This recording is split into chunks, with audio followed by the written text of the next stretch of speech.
Hello दोस्तों, कैसे हैं आप सब। मैं हूं प्रणव और आज आप लोग देखेंगे current affairs plus GK question for Madhya Pradesh civil जज 2020। और एक क्वेश्चन मध्य प्रदेश सिविल जज के लिए महत्वपूर्ण है। तो हम लोग शुरू करते हैं क्वेश्चन। सबसे पहला क्वेश्चन है कि who is the new prime minister of Japan.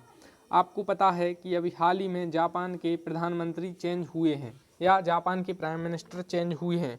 तो यह क्वेश्चन मध्य प्रदेश सिविल जज एग्ज़ाम में आ सकता है, क्योंकि यह अन्य एसएससी एग्ज़ामों में पूछा जा रहा है, इसलिए यह क्वेश्चन पूछा जा सकता है। तो जो अभी नए प्राइम मिनिस्टर बने हैं जापान के, वो हैं योशिहिदे सुगा। तो यह क्वेश्चन बन सकता है। इससे पहले जो जापान के प्राइम मिनिस्टर थे वो थे शिंजो आबे। तो यह क्वेश्चन काफ़ी महत्वपूर्ण है मध्य प्रदेश सिविल जज के पॉइंट ऑफ व्यू से। आपको पता है कि मध्य प्रदेश सिविल जज में 20 नंबर का जनरल नॉलेज आता है, जिसमें कुछ क्वेश्चन करंट अफेयर्स के रहते हैं। इसलिए ये महत्वपूर्ण हो जाता है कि हमें करंट अफेयर्स को देखना चाहिए, साथ ही साथ जनरल नॉलेज को भी पढ़ना है। इससे पहले की वीडियो में आपको बता चुका हूँ कि आपको जनरल नॉलेज क्या पढ़ना है या करंट अफेयर्स के किस प्रकार के क्वेश्चन देखना है। उसकी मैंने आपको 2 या 3 वीडियो डाली थी। वो अब वीडियो अगर आपने नहीं देखी तो आप चैनल पर जाकर देख सकते हैं। नेक्स्ट क्वेश्चन है who is the guest in Indian Republic day 2020। भारतीय गणतंत्र दिवस 2020 में जो भारत में मुख्य अतिथि कौन थे। तो आपको पता है कि हर वर्ष गणतंत्र दिवस जो कि 26 जनवरी को मनाया जाता है, तो इस दिन से हमारा जो संविधान पूर्ण रूप से लागू हुआ था।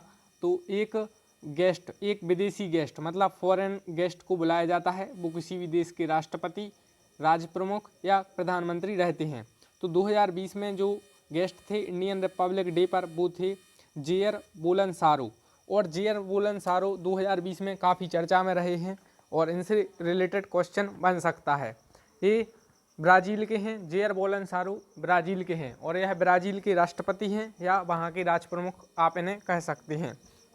तो 2021 में भी जो रिपब्लिक डे होगा उसके गेस्ट होंगे और ऐसी चर्चा चल रही है कि 2021 के गणतंत्र दिवस पर इंग्लैंड के प्रधानमंत्री या जिन्हें ब्रिटेन के प्रधानमंत्री कहते हैं, उन्हें बुलाने की मांग चल रही है। तो वो बोरिस जॉनसन ब्रिटेन के या इंग्लैंड के प्रधानमंत्री हैं। नेक्स्ट क्वेश्चन है what is the capital of Iran. यह क्वेश्चन इसलिए बन सकता है क्योंकि ईरान 2020 में काफ़ी चर्चा में रहा है और मध्य प्रदेश सिविल जज में इस क्वेश्चन के ईरान से रिलेटेड क्वेश्चन पूछे जाने की संभावना है, क्योंकि यूपीएससी में भी एक क्वेश्चन इससे ऐसा रिलेटेड था, इनडायरेक्टली था वो, कि आईएईए से था, मतलब इंटरनेशनल एटॉमिक एनर्जी एजेंसी।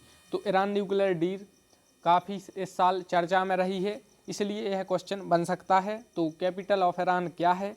आपको पता है ईरान एक देश है और उसकी कैपिटल है तेहरान। और अभी भारत फिर से ईरान से जो क्रूड ऑयल है वो मंगाने की बात चल रही है, इसलिए यह क्वेश्चन आ सकता है। तो ईरान की राजधानी क्या है, तेहरान है। इसके बाद देखते हैं नेक्स्ट क्वेश्चन। नेक्स्ट क्वेश्चन है what is recently in news quad. तो इसका हिंदी में मतलब है कि जो अभी हाल ही में चर्चा में रहा क्वाड, यह क्वाड क्या है। तो इसे क्वाड्रिलेटरल भी कहते हैं। तो इसमें कितने देश हैं, तो यह एक समूह है क्वाड्रिलेटरल, एक इनडायरेक्टली समूह इसे कह सकते हैं। और इसमें मुख्यतः 4 देश हैं, यूएसए जिसे अमेरिका कहते हैं, जापान, ऑस्ट्रेलिया और इंडिया। तो यह 4 देश हैं। एक क्वेश्चन आ सकता है कि क्वाड में कितने देश हैं, तो यूएसए, जापान, ऑस्ट्रेलिया और इंडिया। ऑस्ट्रेलिया के प्रधान मिनिस्टर कौन है, तो स्कॉट मॉरिसन है। जापान के अभी चेंज हुए हैं, योशिहिदे सुगा। इससे पहले कौन थे, शिंजो आबे। और यूएसए में भी अभी राष्ट्रपति का चुनाव हुआ है और जो बाइडेन वहाँ के राष्ट्रपति होंगे। तो इससे पहले वहाँ के राष्ट्रपति थे डोनाल्ड ट्रंप। और आपको पता है कि राष्ट्रपति पर महाभियोग की प्रक्रिया भारत में किस देश से ली गई, तो अमेरिका से ली गई। फंडामेंटल राइट भारत में कहाँ से लिए गए, तो मूल अधिकार कहते हैं फंडामेंटल राइट्स को हिंदी में, जो हमारे part 3 of the Indian constitution में मेंशनड हैं, वो भी यूएसए से लिए गए हैं। तो रिसेंटली काऊ कैबिनेट या जिसे हिंदी में गऊ कैबिनेट कहते हैं, वो चर्चा में रही। वो किस राज्य ने पहली गऊ कैबिनेट बनाई है।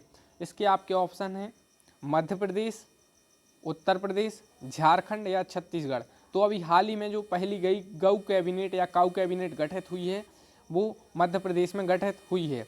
मध्य प्रदेश की राजधानी भोपाल है, यह आपको पता है। और मध्य प्रदेश सिविल जज में इस प्रकार का यह क्वेश्चन आ सकता है कि गौ कैबिनेट किस राज्य ने बनाई है, तो वो मध्य प्रदेश ने बनाई है।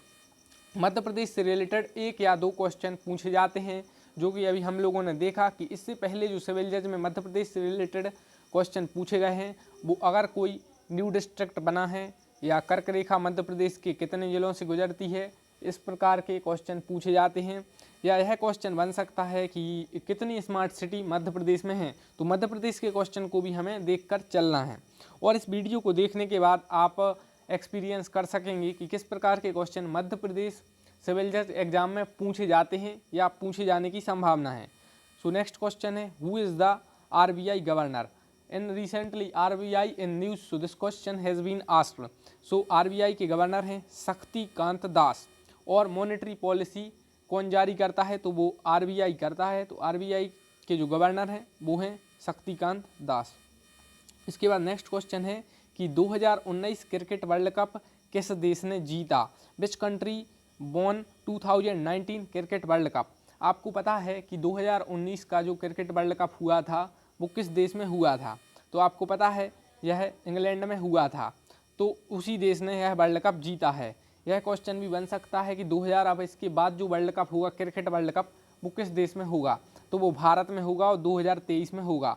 तो इस प्रकार के यह जनरल नॉलेज वाले क्वेश्चन आपको अंडरस्टैंड करना चाहिए। तो 2019 का जो क्रिकेट वर्ल्ड कप था वो इंग्लैंड ने जीता और इंग्लैंड ने न्यूजीलैंड को हराया। और न्यूजीलैंड एक अभी ऐसा देश बना है जिसने क्लाइमेट इमरजेंसी जारी की है। जी हाँ दोस्तों, यह क्वेश्चन काफ़ी जो पेपर हैं उनमें पूछा जा रहा है, कॉम्पिटिटिव एग्जामिनेशनों में यह क्वेश्चन पूछा जा रहा है। नेक्स्ट है 2018 FIFA football world cup won, मतलब उस देश का नाम बताना है जिसने 2018 में फीफा फुटबॉल वर्ल्ड कप जीता। तो यह वर्ल्ड कप जीता था फ्रांस ने। और आपको पता है कि फ्रांस की राजधानी पेरिस है। यह क्वेश्चन बन सकता है क्योंकि फ्रांस अभी काफ़ी चर्चा में है और वहाँ के जो राष्ट्रपति हैं वो इमैनुअल मैक्रोन हैं। और भारत ने जो राफेल विमान लिए हैं वो क्वेश्चन आ सकता है कि किस देश से लिए हैं, तो वो फ्रांस से लिए हैं। इसके बाद नेक्स्ट क्वेश्चन है, who is the Australia PM? Who is the present Australia PM?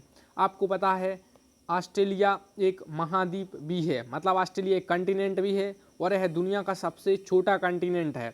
Australia काफ़ी चर्चा में रहा क्योंकि वहाँ के वनों में आग भी लगी हुई थी। और ऑस्ट्रेलिया के क्वाड में भी ऑस्ट्रेलिया शामिल है। और ऑस्ट्रेलिया के जो प्राइम मिनिस्टर हैं वो हैं स्कॉट मॉरिसन। और ऑस्ट्रेलिया पर अभी चाइना ने कुछ ट्रेड वार भी चल रहा है ऑस्ट्रेलिया और चाइना का, और उस पर प्रतिबंध लग रहे हैं। और ऑस्ट्रेलिया क्वाड ग्रुप का मेंबर है, जिसमें मैंने अभी आपको बताया कि ऑस्ट्रेलिया, जापान, भारत और अमेरिका है। तो यह क्वेश्चन इस प्रकार से बनता है। नेक्स्ट क्वेश्चन है, climate emergency is recently in news, which country announced climate emergency? आपको पता है कि एक जो क्लाइमेट इमरजेंसी अभी न्यूज़ में चल रही है, काफ़ी यह चर्चा में चल रही है। तो यह न्यूजीलैंड ने क्लाइमेट इमरजेंसी लगा दी है। न्यूजीलैंड ऑस्ट्रेलिया के पास एक देश है और यह इसी देश को, न्यूजीलैंड को इंग्लैंड ने हराकर क्रिकेट वर्ल्ड कप 2019 जीता था। इसके बाद जो नेक्स्ट क्वेश्चन है, और न्यूजीलैंड RCEP का भी मेंबर है। RCEP अभी काफ़ी चर्चा में चल रहा है। मैं कुछ आपको बता देता हूँ RCEP रिलेटेड पॉइंट।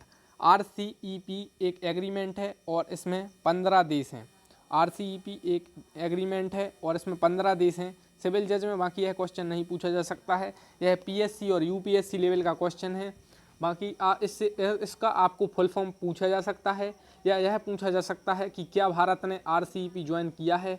तो RCEP का फुल फॉर्म है regional comprehensive economic partnership. Generally यह क्वेश्चन नहीं पूछा जाएगा, यही क्वेश्चन पूछा जाएगा RCEP में कितने देश हैं, तो इसमें 15 देश हैं और भारत ने इसमें शामिल नहीं हुआ है, इसलिए यह काफ़ी चर्चा में है। और यह है क्या, तो मैं आपको थोड़ा बता देता हूँ। यह एक फ्री ट्रेड एग्रीमेंट है, यह एक मुक्त व्यापार समझौता है, मतलब यह एक फ्री ट्रेड एग्रीमेंट है। नेक्स्ट क्वेश्चन है, good governance day is celebrated on, मतलब सुशासन दिवस भारत में कब मनाया जाता है या सुशासन दिवस क्यों मनाया जाता है। तो सबसे पहले आपको यह जानना जरूरी है कि सुशासन दिवस अटल बिहारी वाजपेयी के जन्मदिन पर मनाया जाता है और यह 25 दिसंबर को मनाया जाता है। और यह कब मनाया जाता है तो इसे इंग्लिश में गुड गवर्नेंस डे कहते हैं, हिंदी में सुशासन दिवस कहते हैं। यह मनाया जाता है 25 दिसंबर को। यह काफ़ी एग्जामों में पूछा जा रहा है, इसलिए यह महत्वपूर्ण है। इसके बाद जो नेक्स्ट क्वेश्चन है वो है who is the ISRO chairman, who is the present ISRO chairman. अभी जो इसरो के चेयरमैन हैं वो कौन है। और इसरो ने पिछली वर्ष जो चंद्रयान 2 लॉन्च किया था और चंद्रयान 3 लॉन्च करने की भी चल रही है। तो यह क्वेश्चन बन सकता है कि इसरो के चेयरमैन कौन है। तो के सिवान इसरो के चेयरमैन हैं। नेक्स्ट क्वेश्चन है आर्टिकल 148 इज रिलेटेड टू। आपको पता है कि मध्य प्रदेश सिविल जज में कॉन्स्टिट्यूशन भी आता है और इस प्रकार का यह क्वेश्चन आपके कॉन्स्टिट्यूशन में पूछा जा सकता है। जो सिविल जज में जो प्रीलिम्स होता है उसमें कॉन्स्टिट्यूशन का पोर्शन रहता है, 10 मार्क्स का रहता है। तो उसमें एक क्वेश्चन यह भी बन सकता है कि आर्टिकल 148 का संबंध किससे है, या आर्टिकल 72 का संबंध किससे है, या आर्टिकल 161 का संबंध किससे है। तो ये महत्वपूर्ण आर्टिकल हैं, यह पूछे जाते हैं।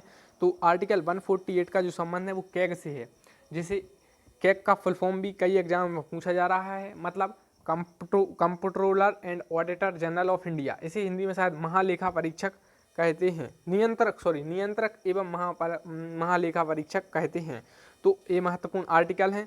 मैं आपको एक वीडियो में अलग से बता दूंगा कि वो महत्वपूर्ण आर्टिकल बता दूंगा 40 से 50 कॉन्स्टिट्यूशन के, जो मध्य प्रदेश सिविल जज में पूछे जा सकते हैं।